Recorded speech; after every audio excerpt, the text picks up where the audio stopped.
Subscribe कीजिए हमारे channel exam Manthan 24/7 को और बेल आइकन दबाना ना भूलें, जिससे आपको हमारी सभी वीडियोस की नोटिफिकेशन मिलती रहे। Hello students, welcome to exam Manthan 24/7। देखिए, आज की इस वीडियो के अंतर्गत हम बायोलॉजी में एक टॉपिक है जिसका नाम है कोशिका। ठीक है, आज हम कोशिका पर बात करने वाले हैं और जैसे जैसे हम आगे बढ़ते जाएंगे, जैसे कि कोशिका के अंतर्गत कौन कौन से पार्ट आते हैं, माइटोकॉन्ड्रिया आती है, ठीक है, केंद्रक आती है, कोशिका झिल्ली आती है, कोशिका भित्ति आती है, राइबोसोम्स आते हैं, रिक्तिका आती हैं, तारकाएं आते हैं, अंतःप्रदब्बी जालिका आती है, केंद्रक आते हैं। ये सभी चीजें आती हैं कोशिका के अंतर्गत। तो हम आज की इस वीडियो में केवल और केवल एक ओवरव्यू लेंगे, किस प्रकार के एग्जामों में क्वेश्चन पूछे जाते हैं, और आने वाले लेक्चर्स के अंतर्गत हम एक एक टॉपिक को अलग अलग पढ़ने वाले हैं, सिंगल सिंगल वीडियो में पढ़ने वाले हैं विद डायग्राम। क्योंकि इससे फायदा आपको यह होगा, जब एग्जाम में आपके सामने क्वेश्चन पेपर होगा तो आप डायरेक्टली हिट कर सकेंगे क्वेश्चनों को, यदि आप डायग्राम से पढ़ते हैं बड़े अच्छे से। ठीक है, वरना बायोलॉजी और ज्योग्राफी, यदि आप ज्योग्राफी को मैप से और बायोलॉजी को डायग्राम से नहीं पढ़ोगे तो यकीन मानिएगा इतने कंफ्यूज हो जाओगे आप कि एग्जाम में क्वेश्चन टिक करने में आपको दिक्कत होगी 4 ऑप्शन के साथ। लेकिन यदि आप मेरे साथ डायग्राम से पढ़ते हैं तो आपका यह फायदा रहेगा कि यदि आपके पास 4 नहीं 2 ऑप्शन आए, 3 ऑप्शन आए, 10 ऑप्शन भी आए, तो भी आप आसानी से उस ऑप्शन को टिक कर सकते हो जो कि सही होगा। ठीक है, यह है हमारी रणनीति पढ़ाने की कि हम किस प्रकार चीजों को एक सरल तरीके में आपके सामने ला सके। ठीक है, तो चलिए आज का टॉपिक शुरू करते हैं जिसका नाम है कोशिका। सबसे पहले हम देखते हैं कोशिका के अंतर्गत कौन कौन से पार्ट आते हैं। यदि बात करें ये कौन सी कोशिका है, तो ये पादप कोशिका है, क्योंकि पादप कोशिका में कोशिका भित्ति पाई जाती है, इसलिए पादप कोशिका है। ठीक है, तो कोशिका 2 प्रकार की होती है, पादप कोशिका और जंतु कोशिका। ठीक है, यदि हम बात करें कि इसके अंतर्गत कौन कौन सी चीजें आपको मुख्य रूप से याद रखनी है, माइटोकॉन्ड्रिया, राइबोसोम्स, ठीक है ना, रिक्तिका, केंद्रक, कोशिका झिल्ली और कोशिका भित्ति। ठीक है, कोशिका जो होती है हमारी 2 प्रकार की होती है, प्रोकैरियोटिक कोशिका और यूकैरियोटिक कोशिका। ठीक है ना, प्रोकैरियोटिक कोशिका को आप रिलेट कर सकते हैं प्राचीन, ठीक है ना, पुरानी, यानी जो कोशिका पुरानी होती है उसे कहते हैं प्रोकैरियोटिक कोशिका, और जो कोशिका नई होती है या नवीनतम होती है, अच्छी डेवलप होती है, ठीक है ना, वेल डेवलप शेप में होती है, उसे कहते हैं हम यूकैरियोटिक कोशिका। ठीक है ना, प्रोकैरियोटिक कोशिका यानी प्राचीन कोशिका, पुरानी कोशिका जिसमें फंक्शन कम होंगे, जबकि यूकैरियोटिक कोशिका यानी नई कोशिका, नवीनतम कोशिका और वेल डेवलप कोशिका। ठीक है, ये होती हैं 2 प्रकार की कोशिका, प्रोकैरियोटिक और यूकैरियोटिक। एक एक पर हम बात करते हैं, जैसे कि सबसे पहले लेते हैं हम प्लाज्मा झिल्ली। देखिए प्लाज्मा झिल्ली क्या होता है, ये कोशिका भित्ति है, इस कोशिका के भित्ति के अंतर्गत पाई जाती है प्लाज्मा झिल्ली। ठीक है, जो कि हमारी जंतु और पादप दोनों कोशिकाओं में पाई जाती हैं। क्वेश्चन यहां से इस प्रकार पूछा जाता है कि प्लाज्मा झिल्ली जंतु कोशिका में उपस्थित होती है या नहीं होती है, और पादप कोशिका में उपस्थित होती है या नहीं होती है। तो आपको सबसे पहली चीज तो ये याद रखनी है ये किस किस में उपस्थित होते हैं। ठीक है, उसके बाद इससे रिलेटेड आपको जो चीजें हैं वो याद रखनी है। जैसे कि यदि हम बात करें प्लाज्मा झिल्ली की, तो ये वाला हिस्सा हमारा प्लाज्मा झिल्ली है, और प्लाज्मा झिल्ली का काम होता है, एक तरीके से आपने देखा होगा चाय छानने की जो चलनी होती है वो एक तरीके से प्लाज्मा झिल्ली की तरह होती है। कैसे? जैसे कि हम चाय छानते हैं और उससे जो हमारी चाय की पत्ती होती है अलग हो जाती है, उसी प्रकार जो हमारे अंदर कोशिका के अंदर जो वेस्ट पदार्थ आता है, जो बेकार का पदार्थ आता है, गंदगी आती है, उसे रोकने का काम करती है कौन? उसे रोकने का काम करती है प्लाज्मा झिल्ली। तो प्लाज्मा झिल्ली अर्ध पारगम्य होती है। ठीक है ना, अर्ध पारगम्य का मतलब आधी चीजों को निकालने दे, जैसे कि लिक्विड को निकालने दे और गंदगी को रोक ले।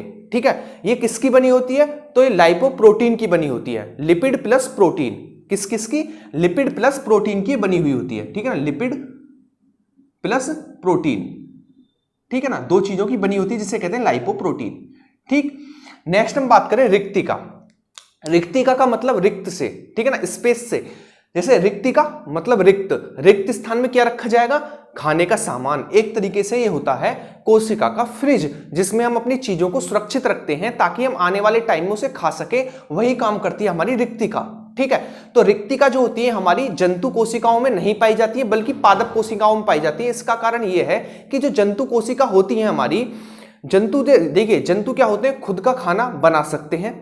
बना सकते का मतलब वो जब चाहें चलकर खाना ले सकते हैं और उसे खा सकते हैं। ठीक है, जबकि पादप क्या होते हैं, पादप चलते नहीं है, वो अपना खाना चलकर नहीं खा सकते, इसीलिए वो अपने खाने को स्टोर कर के रखते हैं ताकि वो आने वाले टाइम में उस खाने को खा सकें, यदि उन्हें पेड़ों को खाना ना मिले।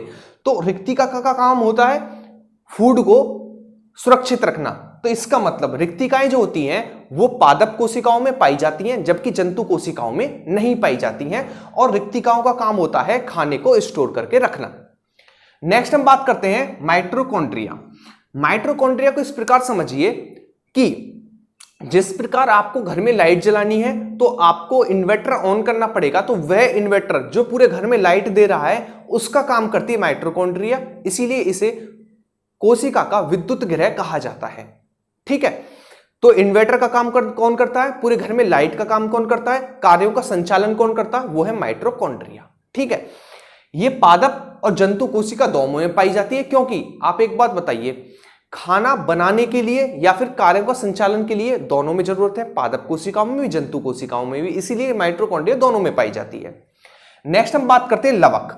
देखिए लवक का मतलब सीधा सीधा है रंग से। देखिए जंतु क्या होते हैं, जंतु एक तरीके से समझ लिए हम मनुष्य हैं, हमें एक प्रकार का कलर होता है, ऐसा तो है नहीं कि आदमी हरा है, पीला है, लाल है, गुलाबी है, एक ही कलर होता है, बस उसके अलग अलग तरीके होते हैं। जबकि आपने देखा होगा फूलों के अलग कलर होते हैं, बीजों के अलग कलर होते हैं, पेड़ की पत्तियों के अलग कलर होते हैं, तो इनमें जो कलर आते हैं वो किसके कारण आते हैं, वो आते हैं लवक के कारण। लवक कितने प्रकार के, 3 प्रकार के, अवर्णी लवक, वर्णी लवक और एक होता है हमारा वर्णी लवक। ठीक है ना, एक होता है अवर्णी लवक, ठीक है, एक होता है हरित लवक। ठीक है, यदि बात करें अवर्णी लवक, तो अवर्णी लवक ऐसा जो कोई रंग ना दे। रंग ना दे इसका मतलब क्या है, जो पेड़ों की जड़ें होती हैं उनमें कोई रंग नहीं होता है, तो वो किसके कारण होता है, अवर्णी लवक के कारण होता है। यदि हम बात करें वर्णी लवक, तो वर्णी लवक भिन्न भिन्न प्रकार के कलर देते हैं, जैसे कि आपने देखा होगा बड़े अच्छे अच्छे सुंदर सुंदर फूल खिलते हैं लाल पीले गुलाबी कलर के, तो वो किसके कारण होते हैं, वो वर्णी लवक के कारण होते हैं। बीजों के रंग देखे होंगे आपने, बड़े कलरफुल होते हैं, वो भी हमारे वर्णी लवक के कारण होते हैं। यदि बात करें हरित लवक, तो हरित का मतलब हरा, यानी जो हरा कलर दे वो होगा हरित लवक। ठीक है, हरित लवक को क्लोरोप्लास्ट कहा जाता है, जिसे हम कोशिका का रसोई घर कहते हैं, क्योंकि यहां पर खाना बनता है, कहां पर, क्लोरोप्लास्ट में। ठीक है, तो 3 प्रकार के लवक, वर्णी लवक, अवर्णी लवक और हरित लवक। अवर्णी लवक की बात करें तो जड़ों में जहां पर कोई कलर नहीं होगा, वर्णी लवक तो आपको याद रखना फूलों और बीजों में, यदि बात करें हरित लवक तो पत्तियों में। ठीक है, और उसी को कहते हैं क्लोरोप्लास्ट, जिसमें खाना बनता है, इसीलिए क्लोरोप्लास्ट को कोशिका का रसोई घर कहा जाता है। नेक्स्ट हम बात करते हैं गोल्जिकाएं। देखिए गोल्जिकाएं जो होती है वो जंतु और पादप दोनों में उपस्थित होती है। ठीक है ना, गोल्जिकाएं जंतु और पादप दोनों में उपस्थित होती है। इसकी खोज कैमिलो गोल्जी ने की थी। ये हमारी गोल्जिका है। ठीक है, देखिए गोल्जिका क्या करती है, गोल्जिका देखिए यहां से कोई संदेश आया, उस संदेश को इकट्ठा किया और आपको ये सेफ दिख रही होगी, अब ये सेफ उल्टी हो जाएगी और ये संदेश देगी केंद्रक को। ठीक है ना, केंद्रक को संदेश देगी, यानी संदेश पहुंचाने का काम कौन करता है, तो वो करती है गोल्जिका। इसीलिए गोल्जिका को हम क्या कहते हैं, ट्रैफिक पुलिस कहते हैं। ठीक है ना, क्योंकि यहां से कोई संदेश आया उसे पार भेजने का, यानी संदेश अच्छा होगा तो वो आगे भेजा जाएगा, वरना वापस लौटा दिया जाएगा। तो इसका काम कौन करता है, इसका काम गोल्जिका करती है, इसीलिए गोल्जिका को ट्रैफिक पुलिस कहा जाता है। खोज किसने की थी, खोज कैमिलो गोल्जी ने की थी। चूंकि संदेशों की आवश्यकता जंतु और पादप दोनों को होती है, इसीलिए गोल्जिका जंतु कोशिका और पादप कोशिका दोनों में पाई जाती है। ठीक है, नेक्स्ट हम बात करते हैं अंत्यप्रदव्य जालिका। देखिए अंत्यप्रदव्य जालिका क्या है, गोल्जिका जब संदेश देती है तो सबसे पहले देती है अंत्यप्रदव्य जालिका, आपको दिख रही होगी इस प्रकार की, जो कि हमारे केंद्रक को सुरक्षित रखती है। ठीक है, इसके बाद ये अंत्यप्रदव्य जालिका किसको संदेश देती है, केंद्रक को संदेश देती है। किसको देती है, केंद्रक को संदेश देती है। ठीक है, तो ये हमारी अंत्यप्रदव्य जालिका। अंत्यप्रदव्य जालिका जो होती है हमारी 2 प्रकार की होती है। कौन कौन सी, पहली हमारी स्मूथ एंडोप्लाज्मिक रेटिकुलम, दूसरी हमारी रफ एंडोप्लाज्मिक रेटिकुलम। जो स्मूथ एंडोप्लाज्मिक रेटिकुलम होगी उस पर कहीं पर भी राइबोसोम्स नहीं पाए जाएंगे। ठीक है, जबकि रफ एंडोप्लाज्मिक रेटिकुलम जो होगी उस पर राइबोसोम्स पाए जाएंगे। ठीक है, जो चूंकि हमें पता है राइबोसोम्स प्रोटीन का निर्माण करते हैं, इसीलिए अंत्यप्रदव्य जालिका का वह भाग या फिर रफ एंडोप्लाज्मिक रेटिकुलम जिस पर राइबोसोम्स पाए जाते हैं, ठीक है, वहां पर प्रोटीन का पाचन होता है और जहां पर नहीं पाए जाते हैं वहां पर वसा का पाचन होता है। इसका मतलब प्रोटीन और वसा का पाचन अंतःप्रद्रव्य जालिका में होता है। ठीक है, दूसरा काम केंद्रक को सुरक्षित रखती है अंतःप्रद्रव्य जालिका, आपको ये चीजें याद रखनी है। ठीक, नेक्स्ट हम बात करते हैं राइबोसोम्स। आपको पता है राइबोसोम्स दोनों में पाए जाते हैं, क्योंकि हमारी अंतःप्रद्रव्य जालिका दोनों में पाई जाती है, जंतु और पादप में, इसी कारण इस पर पाए जाते हैं राइबोसोम्स, इसीलिए राइबोसोम्स भी जंतु और पादप दोनों कोशिकाओं में पाए जाते हैं। ठीक है ना। राइबोसोम्स प्रोटीन का निर्माण करते हैं। यदि बात करें प्रोकैरियोटिक कोशिका तो उसमें 70S का, कौन सा 70S का पाया जाता है, आपको याद रखना स्वेडवर्ड यूनिट होता है, एस नहीं होता है, हालांकि डॉलर टाइप का होता है। स्वेडवर्ड यूनिट कैसे हैं जैसे, और 80S का पाया जाता है यूकैरियोटिक कोशिकाओं में, यानी नवीनतम कोशिकाओं में। ठीक है ना, 70S और 80S, ठीक है, इनकी क्षमताएं हैं। नेक्स्ट हम बात करें, दोनों में पाया जाता है राइबोसोम्स, जंतु और पादप दोनों में। यदि बात करें तारकाय, तो तारकाय को आप आसानी से रिलेट कर सकते हैं तार क्या करता है, आदमी किसी चीज को काट सकता है। ठीक है ना, इसी कारण तारकाय का काम होता है कोशिका विभाजन। कोशिका विभाजन का कार्य कौन करता है, तारकाय करता है। ठीक है, दूसरी बात आपको याद रखनी है, तारकाय जो होता है हमारा जंतु कोशिका में उपस्थित होता है और पादप कोशिका में उपस्थित नहीं होता है। ठीक है, दो चीजें आपको याद रखनी है, एक तो तारकाय क्या करता है, कोशिका विभाजन का कार्य करता है, दूसरा ये किस में पाया जाता है, ये जंतु कोशिकाओं में पाया जाता है, जबकि पादप कोशिकाओं में नहीं पाया जाता है। नेक्स्ट हम बात करें लाइसोसोम्स। देखिए लाइसोसोम्स क्या होते हैं, इस प्रकार लाइसोसोम्स होते हैं हमारे, ठीक है ना, इस प्रकार। ठीक, ये क्या करते हैं, मान लीजिए आपने कोई चिंगम खाया, चिंगम नहीं, आप समझिए आपके अंदर आपने बेर खाया या फिर आपने कोई अंगूर खाया और अंगूर आपने बिना चबाए खा लिया, तो वो अंगूर जाएगा पेट में बिना चबे, उस पर लाइसोसोम्स क्या करेगा, लाइसोसोम्स उस पर खुद गिर जाएगा और उसको पचा देगा। ठीक है, जो चीज डायरेक्ट हमारे पेट में चली जाएगी। दूसरा, गंदगी यदि हमारे पेट में चली गई तो उसे भी पचा देगा। जैसे कि हमने कोई क्या खाया, जैसे कि हम चिंगम खा रहे हैं, चिंगम डायरेक्ट पेट में चली जाए तो उसे भी पाचक रस गिराकर अपना उसे पचा देता है और खुद खत्म हो जाता है लाइसोसोम्स, और अवशिष्ट पदार्थों को यानी गंदी चीजों को पचा देता है, ताकि हमारी कोशिका अच्छे से काम करती रहे। इसीलिए लाइसोसोम्स को क्या कहा जाता है, आत्महत्या की थैली, क्योंकि ये खुद को गिराकर गंदगी पर उसे पचा देता है ताकि हमारी कोशिका सुरक्षित रहे। इसीलिए लाइसोसोम्स को क्या कहा जाता है, आत्महत्या की थैली। नेक्स्ट हम बात करते हैं केंद्रक। केंद्रक हमारा दोनों में उपस्थित होता है, किस किस में, पादप कोशिका में भी, जंतु कोशिका में। यदि बात करें केंद्रक की, तो केंद्रक के अंदर ये आपको दिख रहे होंगे, इन्हें कहते हैं क्रोमेटिन धागे। क्या कहते हैं, क्रोमेटिन धागे। जब हमारा केंद्रक टूटता है, कोशिका विभाजन होता है, तो ये क्रोमेटिन धागे सीधी संरचना ले लेते हैं, इस प्रकार की संरचना ले लेते हैं सीधी। ठीक है ना, इस प्रकार की संरचना सीधी ले लेते हैं, जिन पर एक बिंदी सी उपस्थित होती है, जिन्हें कहते हैं जीन। ठीक है ना, इन्हें कहते हैं गुणसूत्र। यानी जो क्रोमेटिन धागे होते हैं कोशिका विभाजन के बाद इस प्रकार की संरचना ले लेते हैं। इस प्रकार की संरचनाओं को अंदर जो मटेरियल था इसे ही हम गुणसूत्र कहते हैं, और गुणसूत्र पर हमारी आनुवंशिक इकाई जीन उपस्थित होते हैं।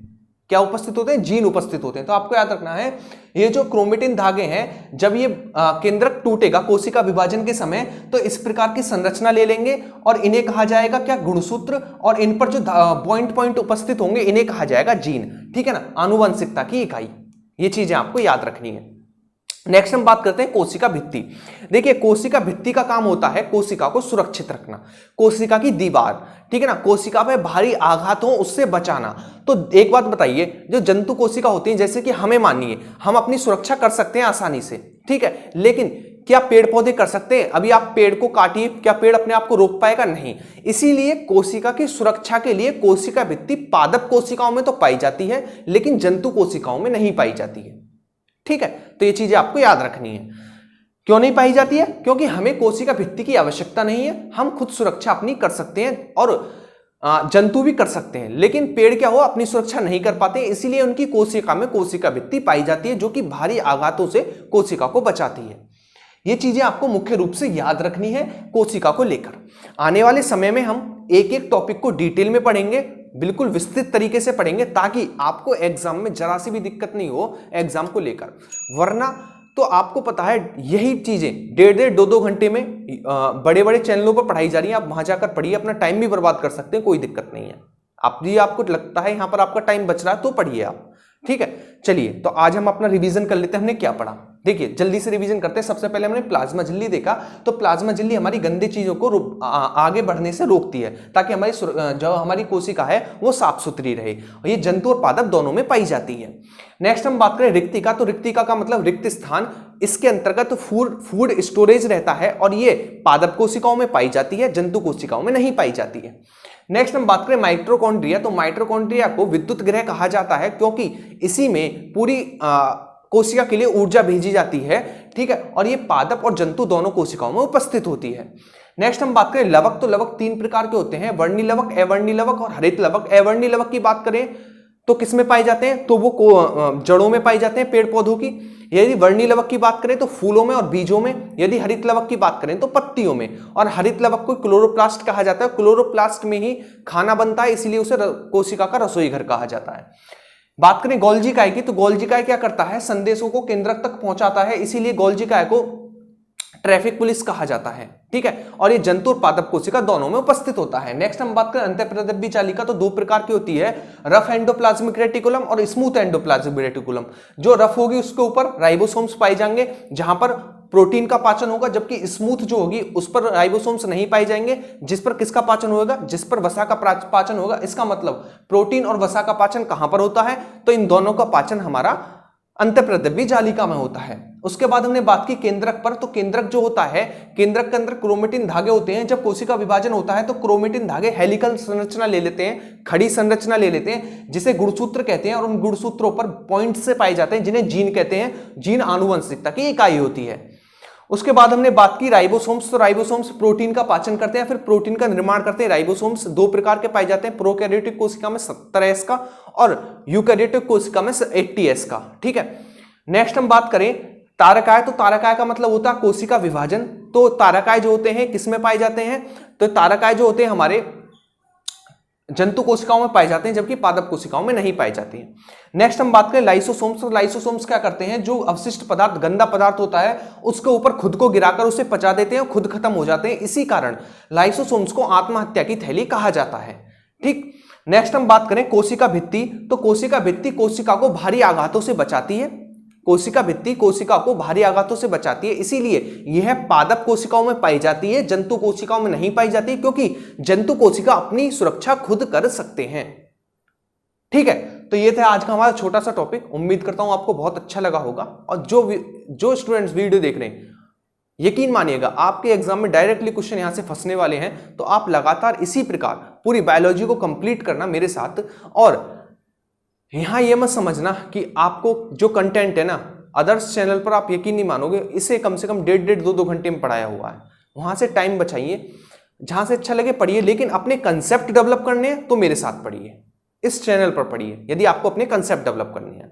यहां सीधा सीधा मेन फोकस दिया जाता है कंसेप्ट कैसे डेवलप हो, आपकी सोचने की क्षमता आपकी कैसे बढ़े, ताकि आप सही और गलत पहचान सके, बताने की जरूरत ना पड़े, ठीक है। तो नेक्स्ट वीडियो में मिलेंगे। यदि अच्छी लगी तो लाइक करना, शेयर करना और कमेंट करके जरूर बताना कि वीडियो कैसी लगी। साथ के साथ नोट्स बनाते हुए चलना और वीडियो को शेयर करते रहना अपने जितने भी ग्रुप्स वगैरह हैं सभी में। मिलते हैं नेक्स्ट वीडियो में, तब तक के लिए थैंक यू। अच्छे से करना रिवीजन।